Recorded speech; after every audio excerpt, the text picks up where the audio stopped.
So I'm Pisit Pitukcheewanont. I'm a pediatric endocrinologist. So I have been working at USC as a professor of clinical pediatric and also, the President of Human Growth Foundation for the past 14 years. I joined pharma industry back in 2018. I joined Ascendis Pharma as a VP of Medical Affairs and a Global Medical Ambassador of Medical Education. So I joined Lumos back at the end of 2021. And basically, I have been with Lumos over 2 years now. So my role at Lumos at this point, I'm a Chief Medical Officer. Our main pipeline for Lumos, we're working on LUM-201, which is growth hormone secretagogue, to treat those children with pediatric, growth hormone deficiency, especially in moderate cases. And so far, we have completed 2 of our phase 2 trial. We present our top-line result. And recently, we just released our 12-month data of the full cohort and some subject with 24-month data. And the data have been submitted and presented at national, international meeting of the endocrinology community. And so far, it's well accepted. Again, we are planning for our phase 3 trial now. So growth hormone deficiency, this is the rare disorder, and the incidence about 1 to 3,500 to 10,000 subject, which is basically, it depends on what type of growth hormone deficiency we are dealing with, right?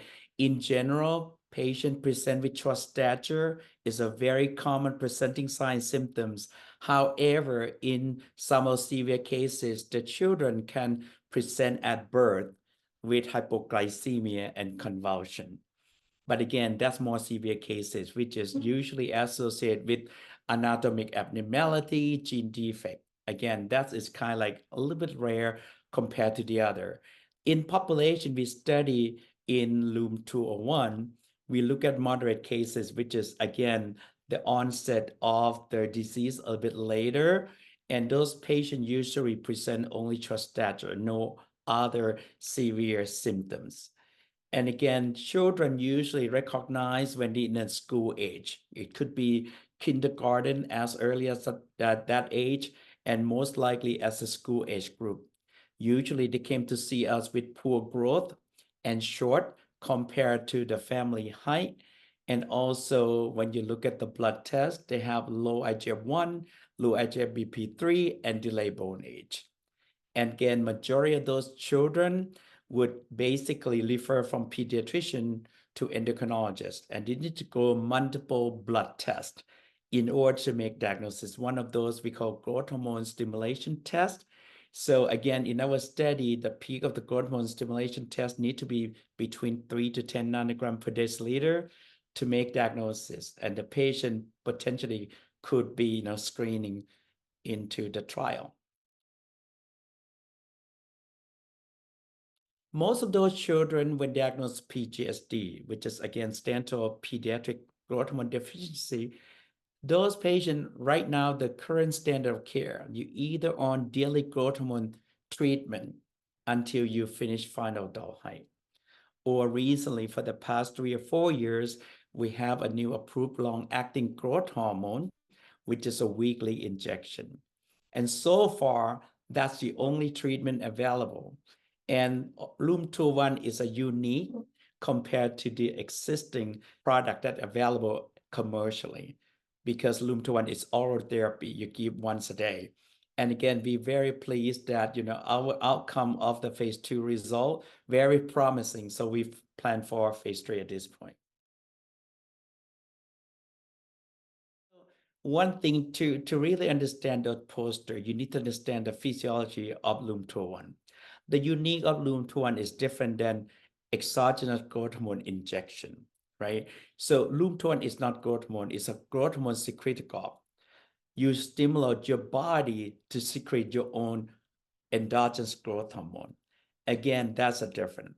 So the key feature that's distinct between exogenous growth hormone injection or treatment compared to LUM-201 is that when you give growth hormone, your body depends on exogenous growth hormone injection. you suppress their own axis of endogenous production. But LUM-201, in the contrary, you give LUM-201 to stimulate your own growth hormone producing cell to stimulate endogenous growth hormone secretion. So their own feedback loop of hypothalamic pituitary axis intact. So when LUM-201 give it to your body, right, you absorb to circulation, stimulate the receptor release growth hormone.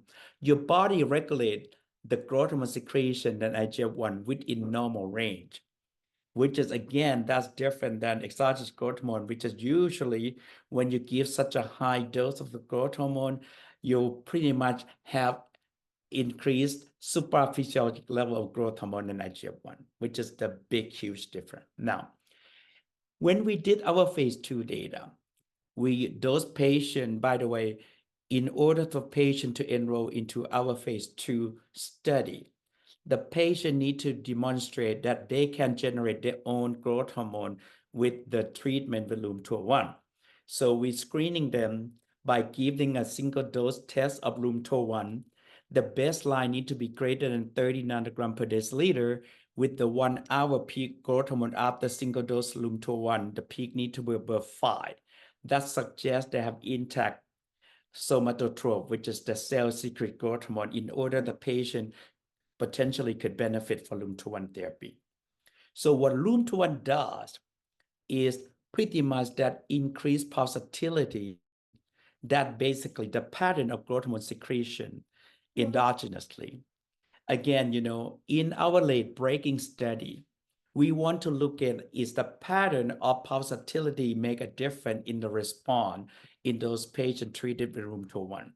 So we separate the response into the tier of the growth velocity, lower tier, middle tier, and the higher tier. And what very interestingly, what we found is that the pulsatility matter, especially those patients who respond better than the other, the pulsatility increase earlier during the treatment of the LUM-201. And the one respond in the lower tier of the growth velocity, the response pick up a little bit later, which is, again, this is kind of like the new finding never been documented before. And we're very pleased with it. So basically, with the pattern growth hormone pulsatility, we pretty much can predict that, one could respond better than the others. That's pretty much the summary of the late breaking abstract. So in 212 poster, basically what we want to show is that LUM-201 have a unique mechanism. By stimulate and restore pulsatility, you can normalize the growth hormone concentration and secretion close to normal children. So we study in 22 subjects in single site in Chile. So what we did was we sampling the growth hormone IGF-1, in those subjects. We sampling the growth hormone every 10 minutes from 8 a.m. to 8 p.m. So we get PK, PD profile to looking at what the profile of growth hormone after LUM-201 was started. So basically, we compare to the larger literature, which is, again, in this, the reference is SADC paper, to looking at what the normal growth hormone secretion and normal growth hormone secretion and also the secretion of growth hormone deficiency compared to growth hormone deficiency children before start treated with LUM-201 for 6 months.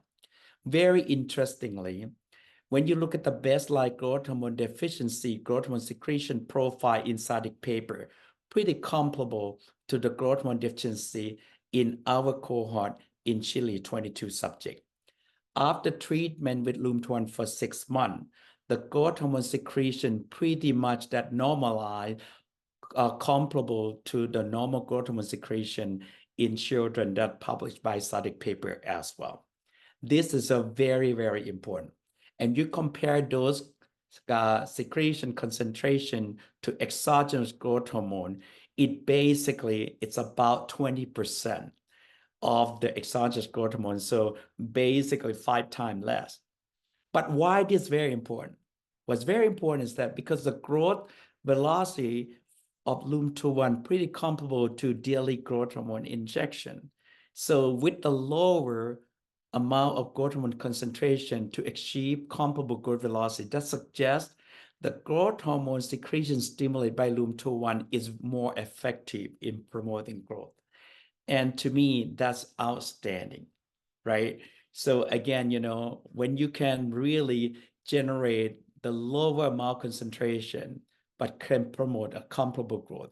And to me, as a physician, and it speak louder. And as you know that, since we have intact feedback loop of hypothalamic pituitary axis, the IGF-1 and growth hormone concentration is within normal range at all time. So basically, as you know, in our phase 2, right, we compared to daily growth hormone. And again, and we went to have a meeting with FDA, which is recently, and FDA acknowledged that LUM-201 is not growth hormone. So they recommend that we should compare with placebo rather than daily growth hormone. So our phase 3 trial right now, we designed a study with 12-month study, compare LUM-201 with placebo.